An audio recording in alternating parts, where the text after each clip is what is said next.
Monsieur Alain Bilodeau, ça fait combien d'années que vous avez parti votre entreprise? En 1987. En 1987, ça fait 27 ans, c'est la 27e année. Qu'est-ce qui vous a amené à vous lancer en affaires? Ben, je te dirais que c'est la passion. Je pense que pour être entrepreneur, il faut être un passionné. Il faut aimer ce qu'on fait. Il faut être capable aussi, je pense, de relever des défis. Il faut être capable de se créer des défis aussi. Je pense que ça, c'est... Mais avant de vous partir, vous étiez employé, je pense, à la commission scolaire. Oui, moi, là, encore, j'ai une formation de mécanicien diesel. Et, au début des années 80, dans l'emploi, c'était plus tranquille un peu. Ça fait que, il y avait eu une offre d'emploi comme concierge à la commission scolaire en Normandin. J'ai appliqué en 1984. J'ai eu l'emploi. J'ai travaillé de 1984 jusqu'en 2002 comme concierge. Mais en 87, j'ai commencé à travailler les fins de semaine dans les usines auto ici. Dans le temps, c'était Donahue sur l'entretien. On était moi puis mon beau-frère, on était 2 personnes, puis on faisait un entretien les fins de semaine. Puis de fil en aiguille, bien, on a eu des demandes pour engager des personnes. Puis on a engagé des personnes, on a grossi l'équipe. Mais on travaillait toujours les fins de semaine. Fait que, seulement les fins de semaine, le samedi, dimanche, souvent le dimanche, pas toujours, mais on n'avait pas beaucoup de journées de congé parce qu'on travaillait au quotidien pour la commission scolaire, la fin de semaine d'un autre travail. Ça fait que, puis en 2002, j'avais 40 ans.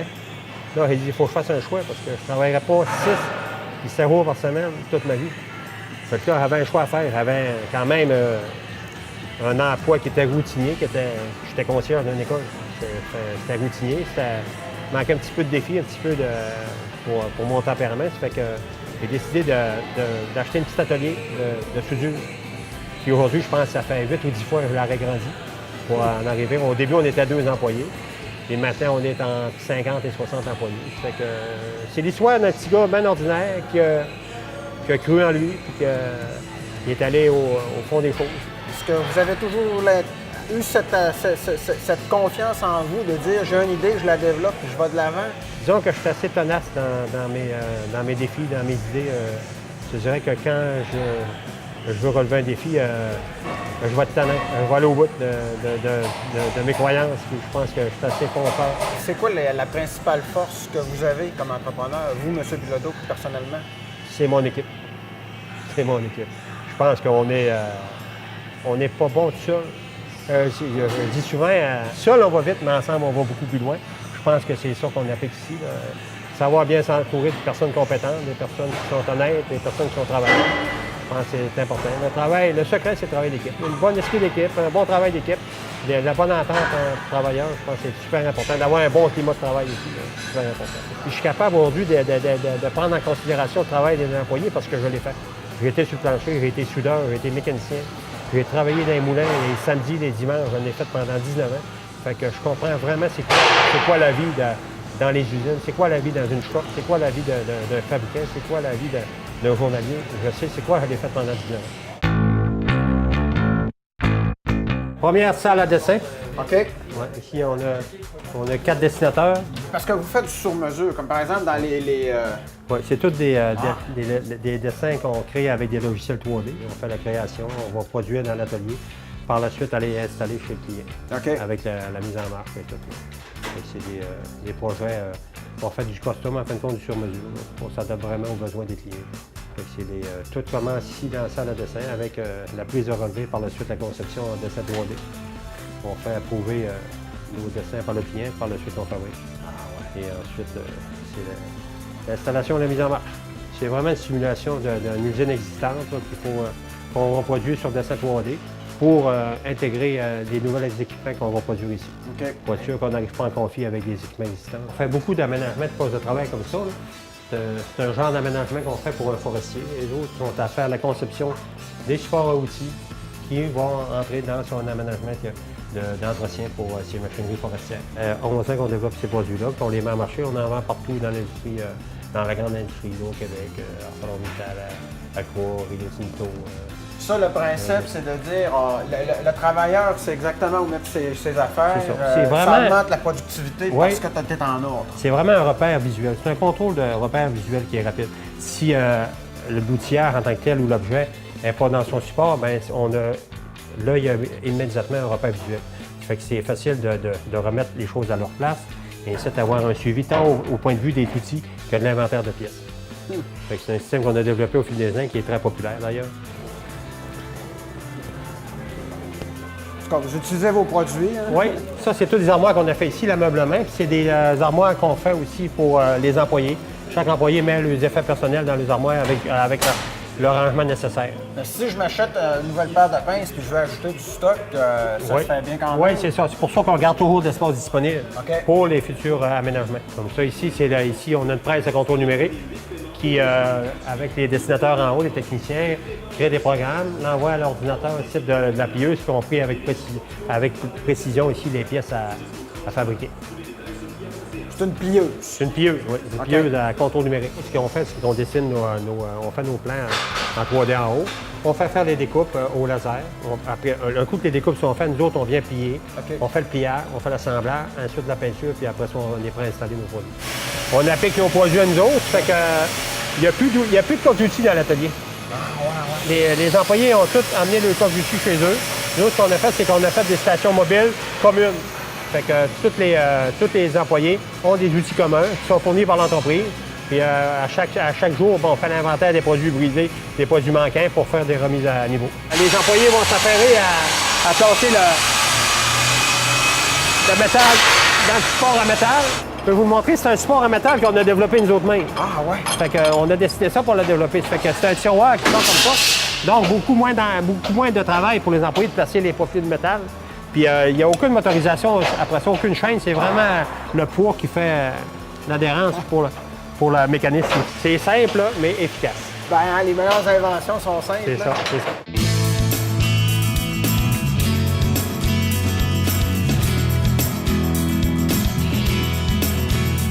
Auriez-vous pu penser un jour que votre entreprise serait aussi florissante? Non, pas au début. On n'a pas pensé. Au début, quand on était à deux, on est toujours ambitieux d'aller un petit peu plus loin que où on est. Je me disais, si on est 7, 8, 10, 12 dans le futur, ce sera bien. Mais au fil des ans, on grossit, on ne s'aperçoit pas toujours de l'ampleur que ça prend. Jusqu'au moment où, de temps en temps, on vient le soir ici tout seul dans l'atelier, on s'aperçoit qu'on est rendu là, ben, ça fait réfléchir. Avez-vous déjà eu des moments de découragement? Non, on m'a dit que je suis une personne qui est assez dure à décourager. Ah non, pour ça, là, puis je pense que je suis bien fait parce que ça ne me stresse pas autant que quand ça va. Moi, je dis toujours que faut être capable de garder la tête froide. Autant quand ça va mal, qu'autant quand ça va bien. Pas trop s'emballer, pas trop se décourager non plus. Je pense qu'il faut rester juste un milieu là-dedans. Puis en gardant la tête froide, je pense qu'on prend une meilleure décision. L'argent. Est-ce que vous dites, je vais être entrepreneur parce que je vais être riche? Non, ben, je te dirais que l'argent, quand tu réussis par le fait, c'est sûr que ça vient. Je pense que quand tu réussis, ben, au point de vue monétaire, c'est une réussite aussi, mais je te dirais que penser rien qu'à l'argent, non, parce que j'investis tellement dans l'entreprise que si je pense rien qu'à l'argent, j'ai 52 ans, un jour, on va me retirer. J'investis à chaque année dans mon entreprise. Je pense que si ce serait rien qu'au point de vue financier, je n'investirais pas. Je veux que ça se développe, je veux que ça continue. Si un jour je prends ma retraite, je vais sûrement prendre ma retraite un jour. Je veux que l'entreprise demeure en santé. Et je veux que ça continue parce que c'est une fierté aussi, tant pour moi que pour mes employés. Je pense que c'est important d'avoir un sentiment d'appartenance. Si je vous fais gagner 10 millions à la loterie demain matin, vous n'arrêtez pas nécessairement? Non. Je vais avoir beaucoup de progrès, par contre.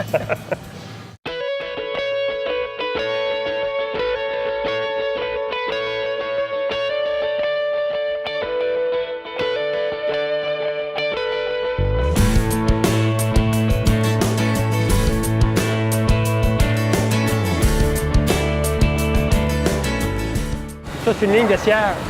La ligne de cierge, on va faire la réfection, une mise à jour, une mise à niveau. On va tout démanteler les composantes.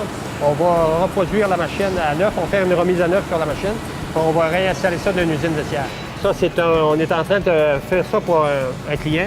C'est des paniers pour des remonçeuses de bleuets, là, OK. automatisés, là, qui sont motorisés. Là. Fait qu'on fait le montage des paniers en aluminium pour un client. Lui, il produit. Son produit, c'est la production de machines à bleuets automatisées, motorisées. Ici, on a une table de découpe au plasma et au gaz. Ici, on est capable, avec des programmes informatisés à partir des dessinateurs en haut, on crée des formes et on vient les découper dans le métal à partir de la torche au plasma ou de la torche au gaz. Nous autres, on aime bien notre coin de pays, fait qu'on travaille à développer nos emplois ici dans notre secteur. Fait que, ça prend des entrepreneurs, créer de l'emploi, je pense qu'on fait partie de la game. On est plusieurs dans le coin, puis on aime notre région, fait qu'on veut profiter aussi que les familles gagnent mieux vie ici. dans le patelin. Là. La peinture liquide, on a notre four à peinture ici où on cuit la peinture. On peut cuire de la peinture sur l'aluminium, sur l'acier, sur le PVC, parce qu'on fait aussi du revêtement de peinture sur les portes et fenêtres. Ça, c'est nouveau de ce printemps aussi. Ici, ben, on a un système de peinture informatisé de peinture. Ça fait qu'on a tous nos barres, nos colorants, on a tous nos durcisseurs. Ça fait qu'on est capable de, si on a besoin de 20 ml pour peinturer une fenêtre, on va produire 20 ml de peinture de la bonne teinte, de la bonne couleur. La chambre de pulvérisation de la poudre. Ça, c'est vraiment de la poudre qu'on applique, qui est magnétisée sur le métal. Puis par la suite, en faisant cuire, elle va atteindre son lustre désiré, puis la couleur. C'est quoi qui vous allume le plus? Est-ce que c'est de dire, quand vous avez l'idée de développer le produit, mais une fois qu'il est développé, est-ce que ça vous ennuie un peu par la suite? Je dirais que oui, un peu. Je pense que plutôt que le produit est créé ou un nouveau service, quelque chose que je vais mettre avec l'équipe, qu'on va mettre en branle, qu'on va mettre ça de l'avant, quand c'est terminé, c'est en place, normalement, c'est assez rapide de penser à un autre projet.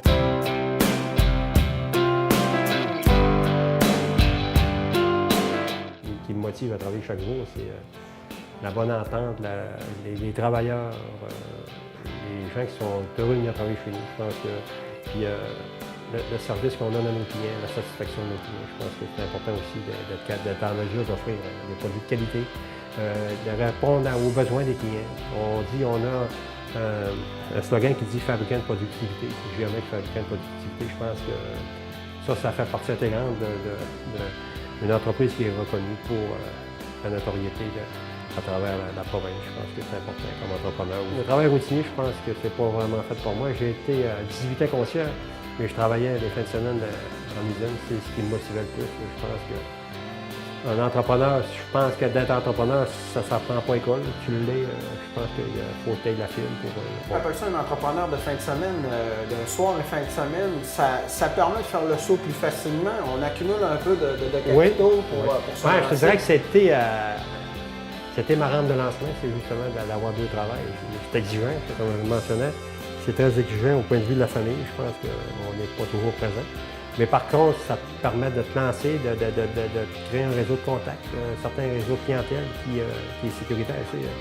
On dit que quand on monte les barreaux d'une échelle et un à la fois, je pense que c'est un procédé que je vais faire avec les travailleurs ici et ma gang. Je pense que ça, d'aller tranquillement et de prendre le temps de faire des choses, qui m'a permis aussi d'avoir le succès escompté. Joël Bilodeau de Jamec, qu'on dit. Jamec. Jamec. Ouais. Merci beaucoup. Ça fait plaisir.